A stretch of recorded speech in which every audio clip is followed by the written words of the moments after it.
Class 10th objective type question. यहाँ पे जो हम लोग आज बात करने वाले हैं क्लास 10th के ऑब्जेक्टिव टाइप क्वेश्चन के ऊपर, जो कि बहुविकल्पीय प्रश्न पूछा जाता है क्वेश्चन में।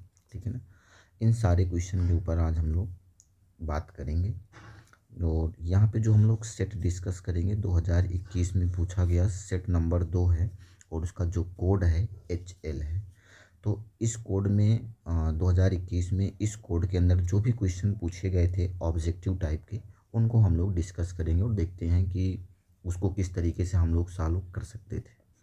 तो यहाँ पे जो पहला क्वेश्चन है दिया है मासा, मतलब दो संख्याओं का जो मासा है वो 9 दे रखा है और इनका जो लासा है वो हमें निकालना है।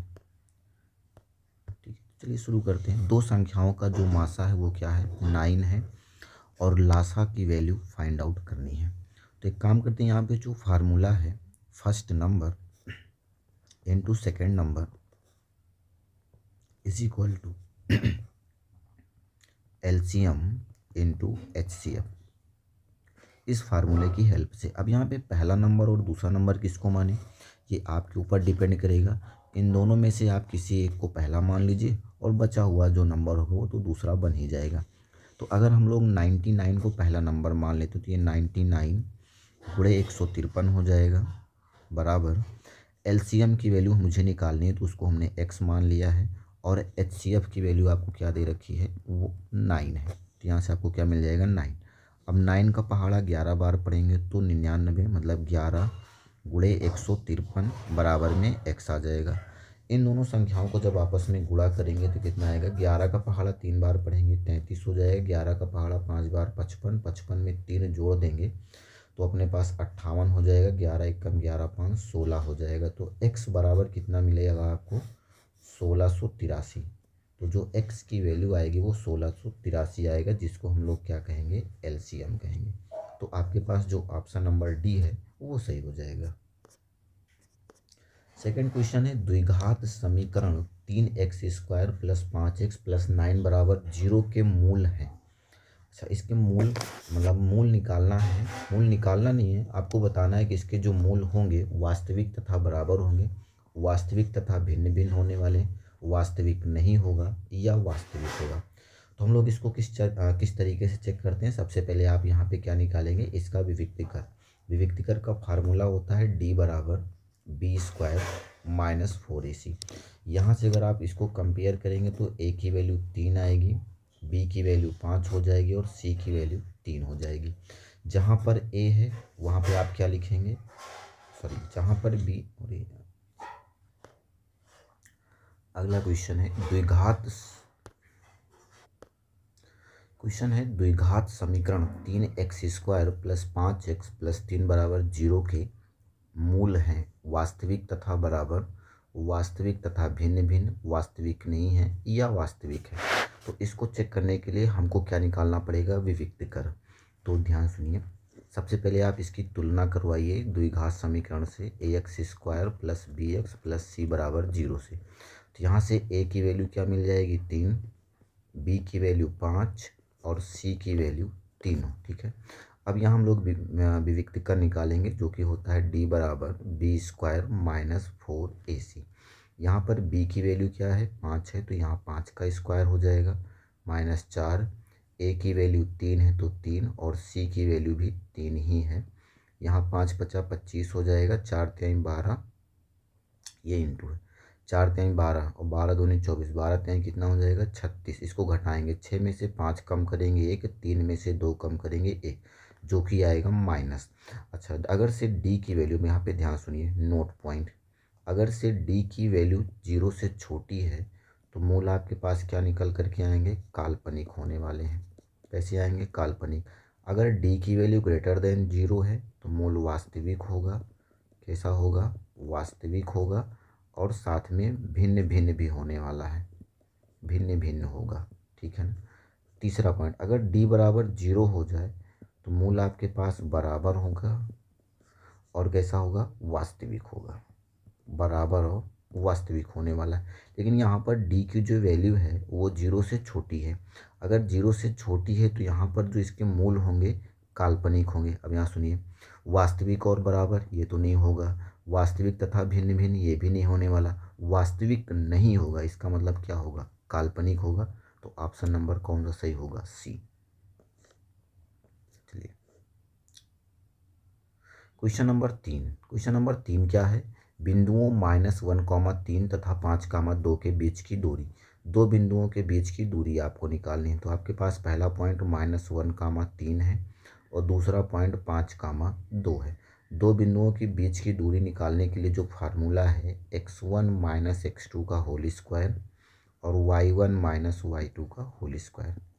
x1 की वैल्यू यहाँ पे क्या है, ये आपके पास x1 हो जाएगा और ये y1 और इसमें x2, y2 हो जाएगा। x1 की वैल्यू -5 है और x1 की वैल्यू -1 है और x2 की वैल्यू 5 है। इनका क्या करेंगे, स्क्वायर। y1 की वैल्यू आपके पास 3 है और y2 की वैल्यू 2 है, इनका भी स्क्वायर कर देंगे। और यहाँ पे 5 में 1 जोड़ देंगे तो -6 का स्क्वायर और 3 में से 2 कम कर देंगे तो 1 का स्क्वायर। 6 का स्क्वायर 36 होता है और 1 का स्क्वायर 1। 36 में 1 जोड़ देंगे कितना आएगा, 37। तो ये क्या हो जाएगा, 37 मात्रक। तो इन दोनों बिंदुओं के बीच की जो दूरी होगी वो √37 मात्रक होने वाली है। कितनी होगी, 37 मात्रक, वो भी √37 मात्रक। तो ऑप्शन नंबर कौन सा सही हो जाएगा, बी। अगला क्वेश्चन है, यहाँ पे ये थोड़ा सा ऐसे कर लेते हैं। ये क्वेश्चन है, यदि त्रिभुज ABC में AB बराबर 5 सेंटीमीटर, BC बराबर 5√3 सेंटीमीटर और AC बराबर 10, तो कोण B का मान, एक हम लोग रफ स्केच बनाते हैं त्रिभुज का। जैसे मान लीजिए ये अपने पास एक त्रिभुज है, ठीक है ना, ABC, हमने इसका नाम दे दिया। AB बराबर कितना है, 5, BC बराबर 5√3 और यहाँ पर AC बराबर कितना है, 10। तो यहाँ पे हम लोग फार्मूला चेक कर लेते हैं, कर्ण स्क्वायर बराबर लंब स्क्वायर प्लस में आधार स्क्वायर। अगर से ये वाली कंडीशन होल्ड हो जाएगी तो हम लोग क्या कहेंगे, ये अपने पास पाइथागोरस प्रमेय होती है। अगर से ये जो डाटा है इस कंडीशन को होल्ड करेगा तो यहाँ पर जो बी होगा कितना बन जाएगा, 90 डिग्री का। तो चेक करते हैं, ये अपने पास कर्ण हो जाएगा और इसको क्या कहते हैं, लंब, और इस वाली साइड को क्या कहते हैं, आधार। कर्ण का मान कितना है, 10, तो 10 का स्क्वायर। लंब का मान 5 है तो 5 का स्क्वायर। आधार की वैल्यू 5√3 है तो इनका भी स्क्वायर। 10 का स्क्वायर 100 हो गया, इसका स्क्वायर 25 हो गया और इनका स्क्वायर करेंगे तो 5 का स्क्वायर 25 हो जाएगा और स्क्वायर की वजह से रूट कैंसिल हो जाएगा तो 3। देखिए दोनों तरफ बराबर आ रहा है क्या, 25, 25 दूना 50, 25 तिहाई 75, 75 25 कितना होता है, 100। दोनों आपस में क्या हो गया, इक्वल, मतलब पाइथागोरस प्रमेय क्या हो गई, सेटिस्फाई हो गई। इसका मतलब जो कोण बी है उसकी वैल्यू क्या आएगी, 90 के बराबर। ये एक समकोण त्रिभुज के ये एक समकोण त्रिभुज की भुजाएं दे रखी हैं, उनका मान दे रखा है। अगला क्वेश्चन है, एक पासे को उछालने पर विषम संख्या आने की प्रायिकता।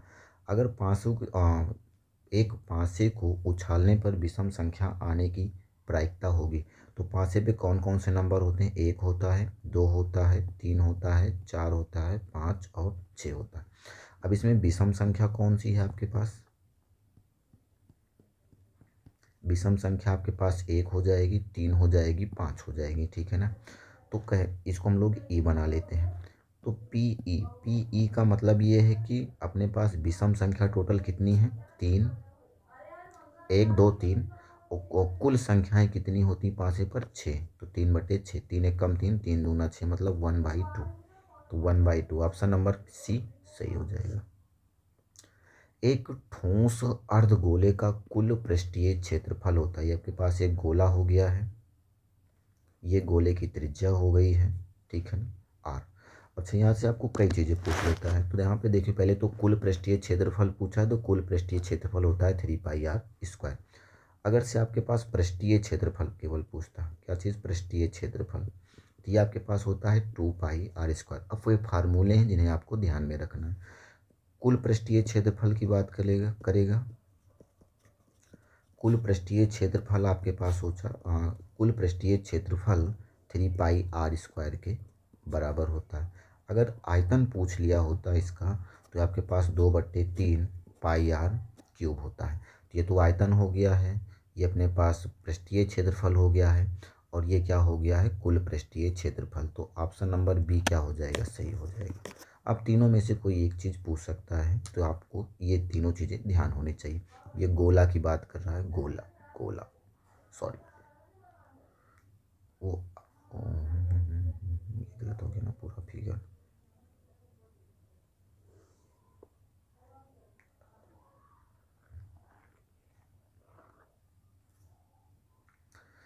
क्वेश्चन नंबर 6, एक ठोस अर्ध गोले का यार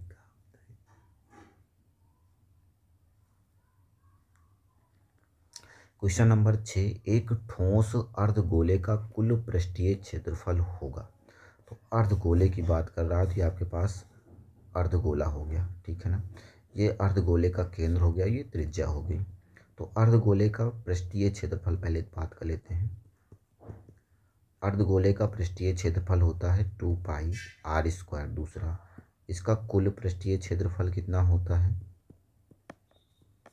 ये आपके पास 3πr² हो जाएगा। तीसरा, इसका आयतन 2/3πr³। अब ये फार्मूले आपको ध्यान में रखने हैं।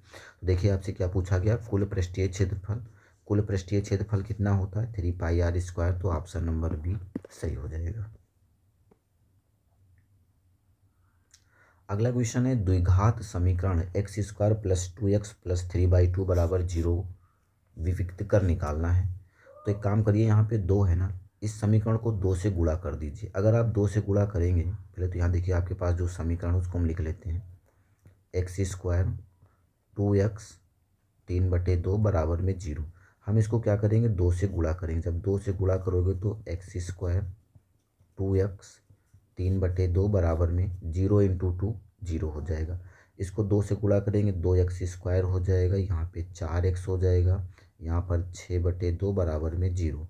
2 तिहाई कितना होता है 6, मतलब कि 2x² 4x + 3 = 0। हमने इसको 2 से क्यों गुणा किया, क्योंकि यहाँ पर 2 बटे में आ रहा है, इस बटे की चीज़ को हटाने के लिए 2 से गुणा कर दिया। अब यहाँ पे देखिए, ये a बराबर कितना दिख रहा है 2, b बराबर 4 और c बराबर 3। विविक्त कर निकालना है, तो d बराबर b² - 4ac फार्मूला होता है। b का मान 4 हो गया, 4 का स्क्वायर, a का मान आपके पास 2 और c का मान 3। तो 4 चौक 16 हो जाएगा, 4 दूना 8 और 8 तरीक कितना हो गया 24। 16 में से 24 कम करेंगे तो आपको मिलेगा -8। तो इसका जो विविक्त कर होगा वो -8 हो जाएगा, और जबकि यहाँ ऑप्शन में कोई चीज़ मिल नहीं रहा है, तो इसको हम लोग -8 बना देते हैं। ये आपके पास ऑप्शन नंबर डी कर दिया जाए। अगला क्वेश्चन है, चित्र में डी ई मतलब ये वाली जो भुजा है इसके पैरेलल दे रखी है। ए डी बराबर 3 सेंटीमीटर, डी बी बराबर 6 सेंटीमीटर, ए ई बराबर 2 सेंटीमीटर। तो एक्स की वैल्यू बतानी है कि एक्स का मान क्या होने वाला है। तो देखिए ये अपने पास थेल्स थ्योरम की परिभाषा यूज करेंगे। थेल्स थ्योरम क्या होती है, ए डी अपान में डी बी बराबर ए ई अपान में ई सी होता है। ए डी का मान 3 हो गया, डी बी का मान 6 हो गया, ए ई का मान 2 हो गया, और एक्स का मान बताना है। चलिए अगर थोड़ा सा ध्यान दें तो 3 का पहाड़ा 2 बार पढ़ेंगे तो 6 आ जाएगा। सेम काम यहाँ पर 2 का पहाड़ा 2 बार पढ़ोगे तो 4। जो एक्स का मान आएगा कितना आएगा 4 सेंटीमीटर। आंसर आ गया।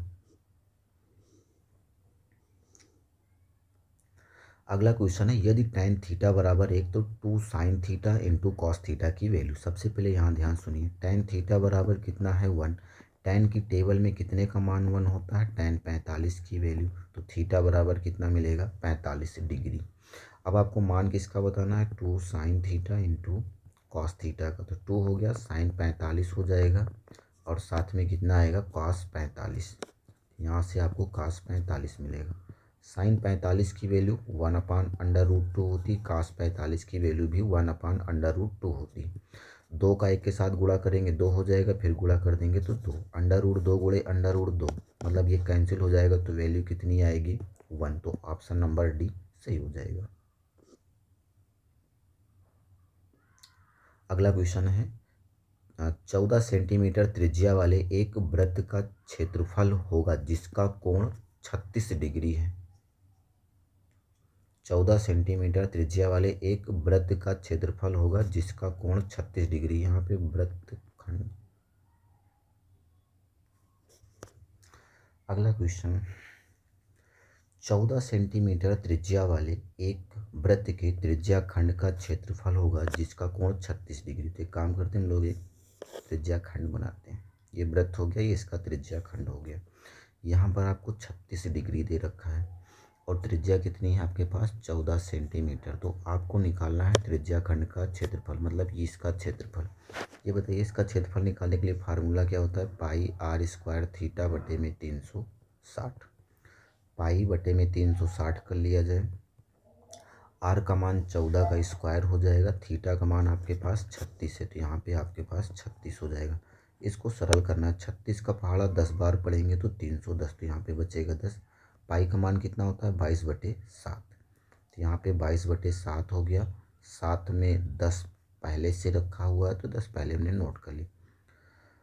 पाई पाई का यहाँ पे पाई बच गया है, साथ में क्या है, 10 है। यहाँ 14 गुणे 14 हो जाएगा और 1 आ जाएगा।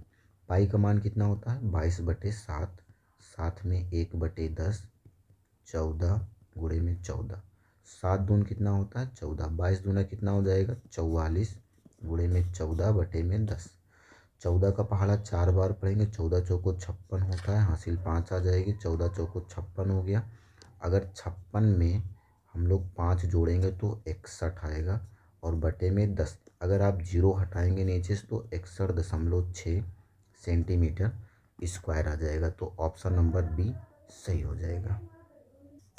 अगला है, लगातार दो अभाज्य संख्याओं का मासा। अपने पास अभाज्य संख्याएं कौन कौन सी लगातार आती, जैसे 3 हो गया, 5 हो गया, ये लगातार आ रही हैं। अगर इनका मासा निकालेंगे तो कितना आएगा 1, क्योंकि दोनों के बीच में केवल एक गुणनखंड मिलेगा 1। तो ऑप्शन नंबर डी। तो ये आप थोड़ा सा ध्यान रखिएगा, बहुत नॉर्मल चीज़ें हैं जिन्हें आपको ध्यान रखना है। अगला है, द्विघात बहुपद के मूलों का गुणनफल। आपको पता है कि मूलों का जो गुणनफल होता है